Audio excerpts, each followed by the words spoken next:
The Democratic People's Republic of Korea, or as most of you know it, North Korea, is a topic which is already following us at Congress for 4 years. It all started in 31C3 with Will Scott, one of our speakers today, giving a talk about teaching computer science in North Korea.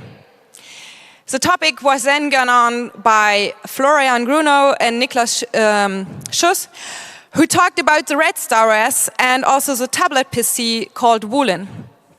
Today, we will hear the next episode. We will hear about consumer electronics in North Korea. We will take a peek behind the curtain, learn about the intranet and the current market situation there. Our speakers today are Will Scott, a security postdoc, as well as his friend Gabe Edwards, a security consultant, and they will give us a peek behind the curtain. So, please, welcome Will and Gabe with a big round of applause. Thank you for being here already.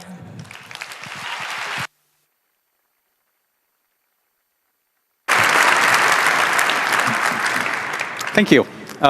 Great. So, just to put this in perspective, right, one of the disclaimers is that the words that get used, especially on this topic, often have a lot of meaning. There is a reason that we'll be calling this DPRK or Korea throughout. That's often the words you'll hear of people who are dealing with engagement with the country. North Korea is a term that the country does not call itself, but rather is what typically more adversarial countries use to talk about it as an occupying presence. So that language is this weird quirk that exists here. So yeah, we're going to talk some about what consumer technology looks like and how it's evolving and what's going on there. I think we're pretty excited about this. I want to start by setting a little bit of context. This is the Science and Technology Complex that opened in 2015. It's in an island in a river to the south side of Pyongyang. It's still in the main city. There was a pretty major construction project. It went on for about a year before they opened this. In the lobby, they've got this nice diorama of what the building looks like. This is the rest of the lobby. It looks pretty modern. They have this sort of plain pastel scheme that you actually see a lot in modern architectural construction there. So if you go into the new water park or the boat restaurant that they've opened in the last couple of years, you see the same design styling. This building is part science museum. It has a bunch of sort of interactive exploratory exhibits that you might have a class of children come through to learn. It also has lecture halls, and it also has a library. And when you look at parts of it that are the library, you see a ton of computers. Right? This is a technically there is technology here. And the thing that is really, I think, fascinating and revealing about where we are in terms of our understanding of this country is you look at these computers, and yet again we see this thing that doesn't look familiar. This isn't Red Star. It's not quite anything that looks like the tablets we've seen. That's a desktop monitor. And it's not Windows or Mac. It's yet again something new. And in fact, playing with this, you find that it's Android that's been put in this custom bezel. It has a keyboard and mouse, but it's got an Android taskbar at the top to let you know what apps are there.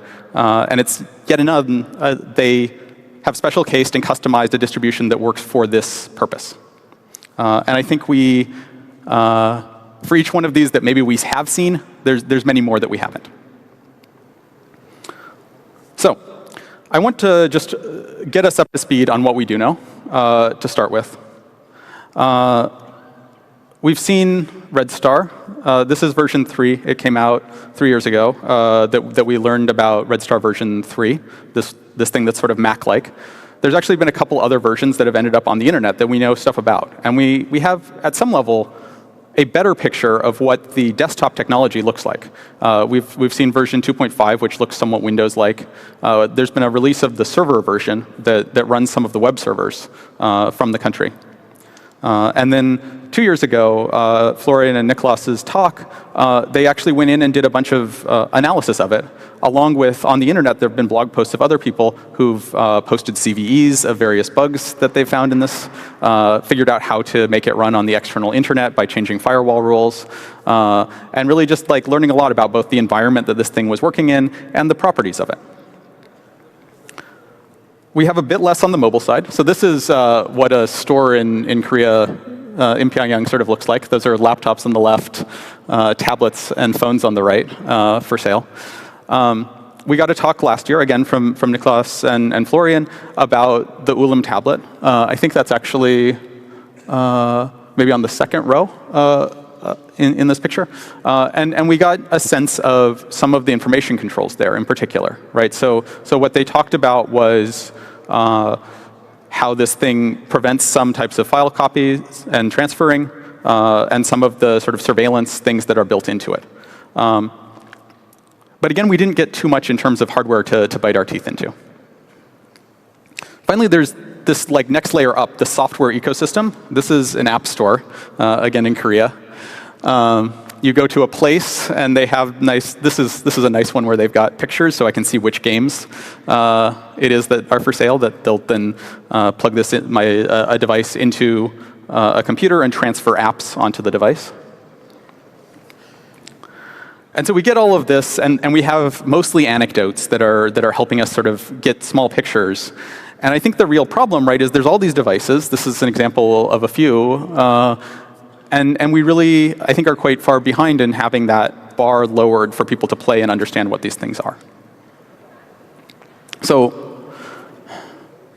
what I want to do to like try and explain that situation that we're in is talk about why we're there and the different sort of general groups of where these devices end up.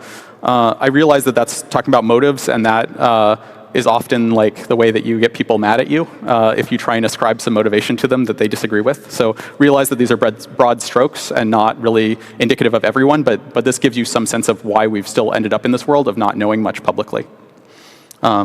Maybe there's a quote from, this is from Kim Jong-il that's relevant, and says, you know, Koreans are quite an intelligent people, and even in computer technology, we excel. I think this is something that we maybe don't appreciate when we're thinking about this. It is rational for Korea to not want this stuff to come out, right? They are worried about adversarial governments trying to leverage whatever they can. It seems rational that it's in their best interest to make it difficult for this stuff to get out and for people to be able to attack them with it. That's what we've seen in, you know, against the threat model, well implemented copy control and other sort of limitations on the devices. In terms of foreigners who have access to these devices, I think there's sort of two classes. What we saw in the talk last year was a device that came out through a defector group. So you've got someone who left with this device and now is trying to figure out what's on it. And that is this adversarial relationship where the goal there is to do damage to the country. And so there's much more value in having 0 days than there is in releasing this, because then the security gets fixed. And so you'll see that, you know, for any device that comes out there, there's really this sensitivity both in terms of not wanting to identify people, but also in, well, if we find anything that's buggy, we want to be able to do something with it. I think, in fact, there's many more devices that don't come out that way, but that are held by foreigners who are working constructively with the country. And for them, the reason is somewhat different. And I think the reason for them is, in many cases, that they're worried about sort of the unknown unknowns of, could someone get in trouble? Will this result in my connection to the country getting disrupted? The people I like and work with getting in trouble for having given me the device that I've then done something reckless with? Right, so we can see from like a bunch of individual perspectives why we don't have more of this technology out there. We can also understand that, you know, as the public, this creates this weird thing where we're all fascinated but don't have access. And that I think also in the spirit of, you know, for Korea, this isn't great. Because the bugs go unpatched and they don't get a better security. So This is the electronic goods store at the airport, which somewhat counterintuitively doesn't actually sell the tablets to foreigners, but they do have some. What we're going to talk about for the rest of this talk is an effort that I guess we're sort of putting out on the web called KoreaComputerCenter.org, where we're going to try and release a bit more of this technology. And I'm going to talk through the 3 initial things that we're going to put up there that we hope people play with. And this is in the spirit that this, we think this makes life better, both for Korea and for the outside world. For Korea, the same thing I was just saying. I think you get better security in the long run. We I think, as a community, understand the value of open source software and in having many eyes audit and find the bugs. We've already seen that on the artifacts that have gotten out. For us, I think it's a great chance to do 2 things. One, it spreads our understanding more consistently, so we actually understand what is going on in the country and can make rational policy decisions at some high level. It's also fascinating, and we get to preserve this anthropological artifact of this really amazing parallel development that has created, that exists of what technology is like in Korea. So, in that spirit, let's talk about what's coming out. Some of this, I think, is showing up on BitTorrent links that are on this site, KoreaComputerCenter.org, as we speak. The first is a phone image. There's a system partition and data partition recovery for this phone, a Pyongyang 2407. This phone was chosen because it's made by a Chinese OEM, Jinli, which also creates the same hardware in an Indian model. So if you've got a friend in India, at least, you can get the GNE V5. It's exactly the same hardware. And so these images can load onto one of these phones, and then you will also be able to run this operating system. And so rather than just doing static analysis of what's there, you can actually see how that fits together and what actually happens, how it works, that it does shut down when a SIM card from a different operator gets plugged in, these sorts of things. So this is just, I guess I'll say, the basic phone system. It doesn't include most apps, but it's got a bunch of the sort of operating system level copy controls. You can get your hands on the Red Star protection things that were talked about last year. The second thing for apps, we're going to turn to something a little bit older. This is the Samjian tablet, which is one of the first tablets that came out 2011, 2012 era. This was sort of at the beginning of Korea's sort of introduction of widespread consumer electronics, so it got circulated quite a bit. It was a larger run of devices than many of them. In fact, so widespread that there's one of these devices in the Stanford library. And so I guess the other thing I'll stress is these devices are out there, and it's a matter of making sure that we're releasing these in a way where it's just like, this is software, but we're not necessarily getting anyone in particular in trouble, because these devices we know are in a bunch of places, and the attribution becomes hard at that point for anyone to like lose contact or get in trouble. So there's a basic set of apps that come there. These are some of the icons. There's a nice one that has a bunch of recipes. The thing I'll say about these were made for this specific device, and this is a thing that you'll see, I think, throughout all of the software if you actually take a look at it. And so there's a lot of hard-coded paths. So as well as the APKs themselves, you'll find that they reference things that they expect to be in specific parts of the SD card. Those files are included, but it's unlikely that if you just copy the APK onto an Android phone, it will be able to show you much content. So it would be awesome if someone who enjoys small I wants to twiddle some paths so that those can look for internal resources instead, and lower that bar further so that more people can play.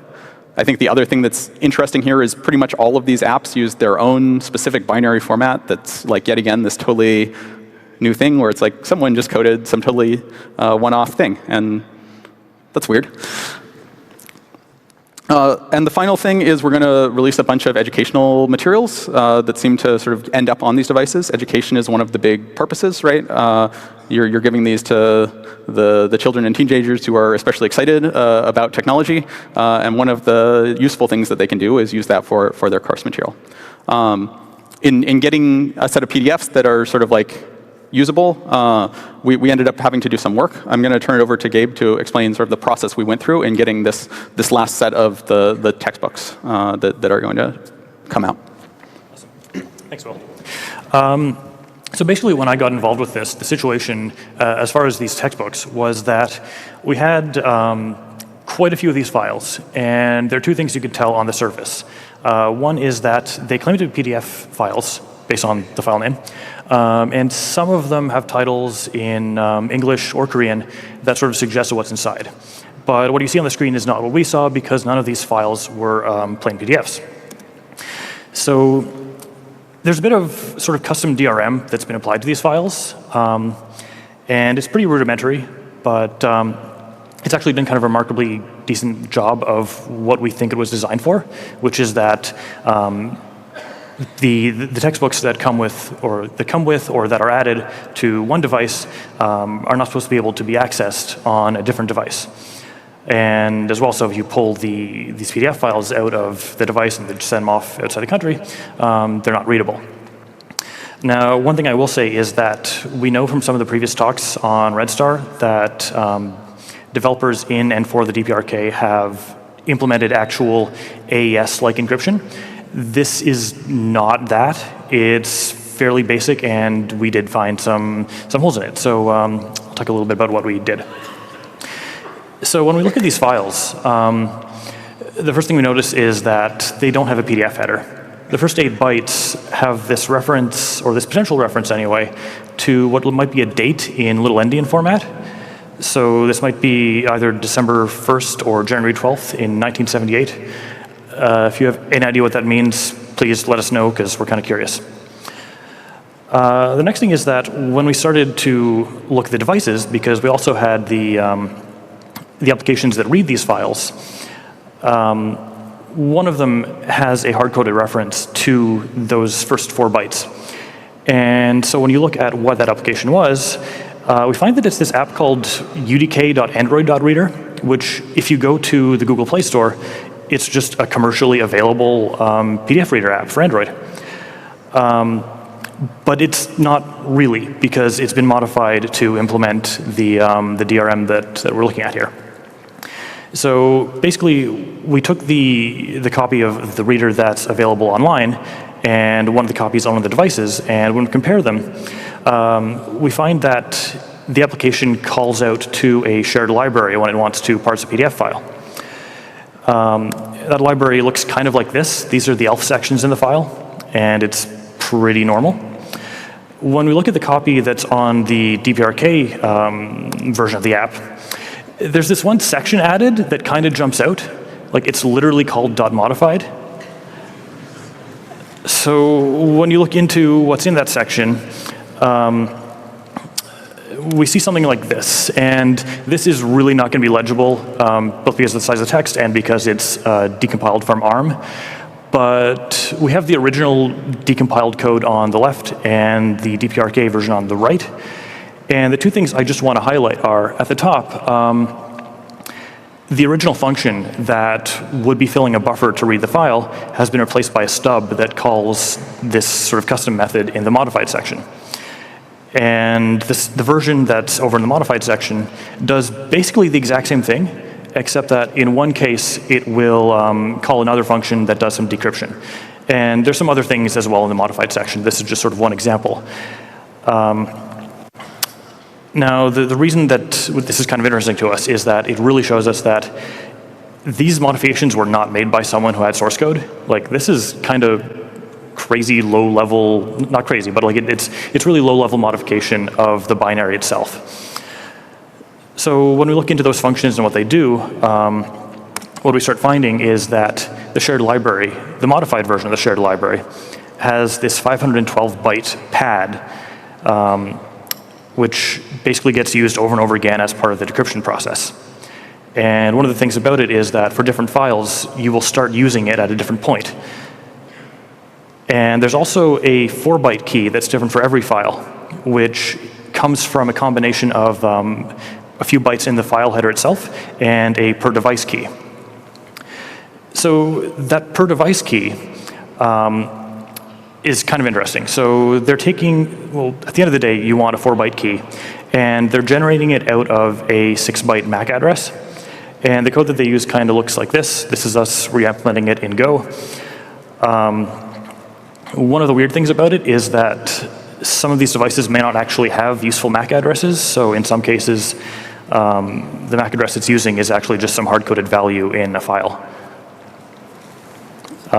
All the time when it reads these MAC addresses, it's really just reading some code or some text out of that system etc MAC address file.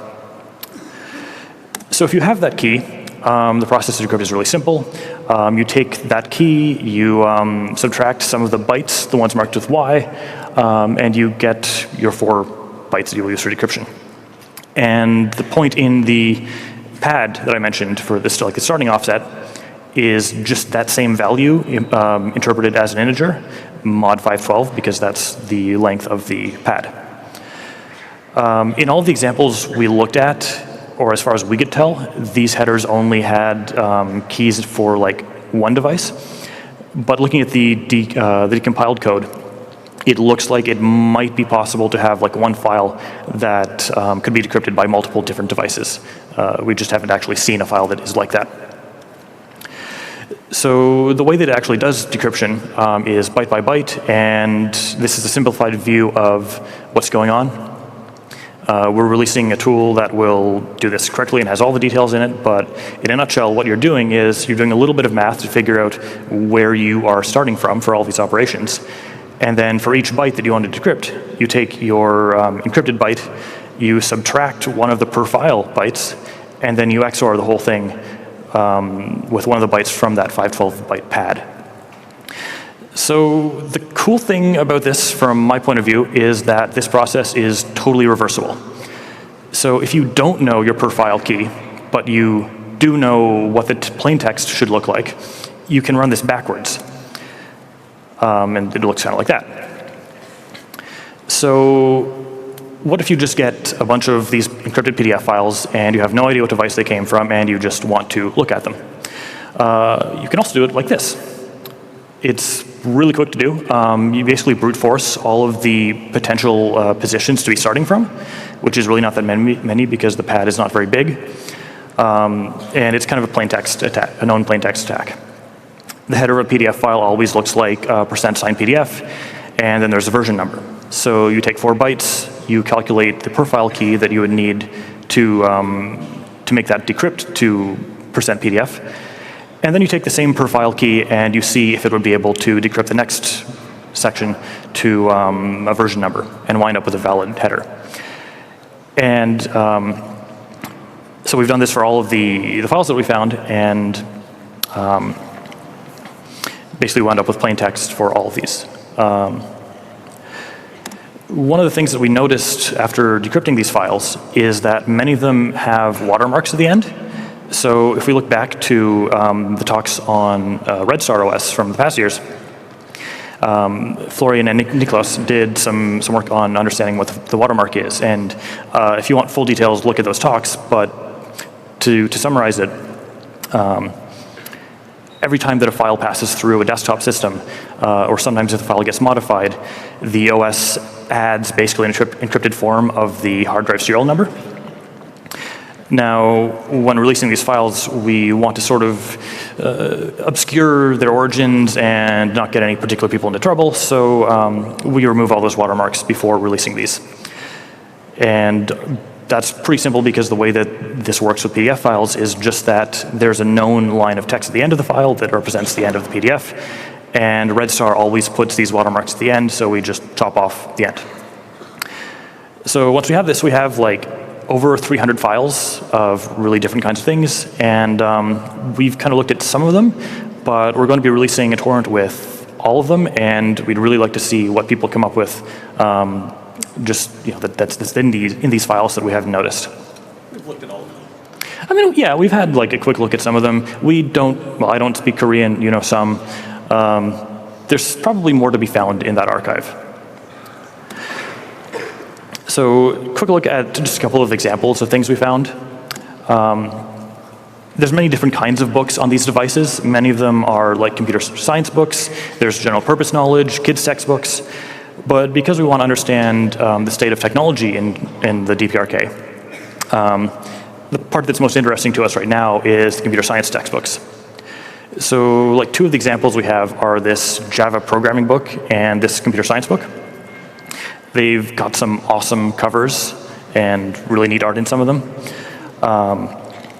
But yeah, I'll hand that back to Will to actually talk about the analysis of what we found in these books and sort of where they came from. Cool. Yeah, so maybe another quote from Kim Jong-il is appropriate, saying that we need to be aware of the information technology industry and we need to meet the needs of the information technology industry. And so I think one of the things that comes out of these textbooks that I think is sort of interesting, and this is the first benefit, is that this can help us understand sort of where Korea is in terms of how much emphasis it's placing on this aspect. For a lot of the educational materials, they seem to be organically created. They seem to be about the specific environment. There's a lot of training kids how to use Red Star of various versions that you see. The textbooks, many of them are translated or follow a curriculum and a layout of foreign and external materials that have been translated. So for some of the ones where we could identify what the original source was, we tried to calculate how long that had taken, because we were actually surprised sometimes this was pretty quick. So I'll show this waterfall graph. Each of these bars represents one book. Some of the titles at the bottom, they're quite small. And the y-axis is the year. The bottom is when the original English version that was used seemed to come out, and the top is when the translation was released. And so what's interesting here is you see order of even the same year, sometimes a couple years, throughout this whole period of 2000 to 2010, where they're putting a bunch of effort into taking 400, 500 page books. The torrent of these textbooks is 4 some gigs. And doing good translations fairly quickly.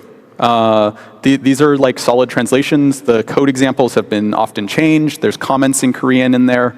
Like this is a solid effort that we should be understanding, and I think maybe partially sort of fills this gap of like, what is this disconnect between this very isolated country and the fact that it has a really strong computer capability? Cool. To end, I just want to sort of give an anecdote that maybe goes to the other side of this anthropological value that we get out of this sort of work. So you've heard about Kwangmyang. This is the internal network or intranet.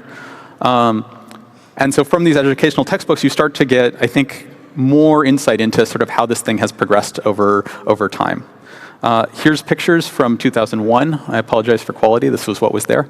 Of an early version of Kwangmyang. This is Kwangmyang 5.1, which looks sort of like AOL. It was a dial-up application that would get you documents and information. You also see at that same time that there was an email sort of corresponding app called Hyeson. I think I got that pronunciation, not too bad. That was used for messaging. We've heard that there was a messaging system. We didn't really have that connected to sort of where that fit in to the puzzle.